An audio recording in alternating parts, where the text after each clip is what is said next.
Hey Matterporters, I'm Amir, and in this video I'll talk about uploading your model data to the cloud. Once you've scanned everything on site, it's time to upload that raw model data to the cloud for processing. First, if you're using any camera other than your mobile device, you may still be connected to that camera's Wi-Fi network. If that's the case, go ahead and choose the Wi-Fi network with internet access. It's best to connect to the internet when you're at home or at the office, not when you're still at the scan location. If you're not sure whether you're signed into your account, go to the home screen and open the menu panel. Then tap the Sign In or Register tab.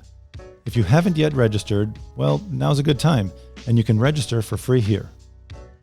If you have already registered, you can sign in here by providing your credentials. Some of you may be part of multiple organizations. It's important to choose the right organization before uploading the model data, and you can do so either in your account panel or after choosing to upload. You can either upload from the home screen by tapping the three-dot menu associated with the model, or from within the model screen by tapping Upload in the top right corner.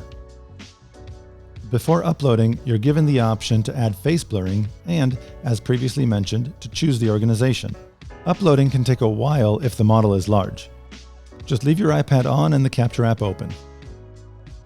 When the upload is complete, log into your Matterport account via any web browser.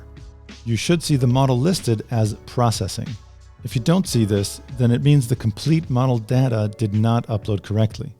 Go back to the Capture app and make a small edit, such as changing the model name.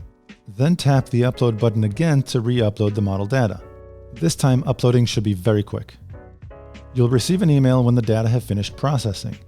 Just click the link in the email to open the 3D model.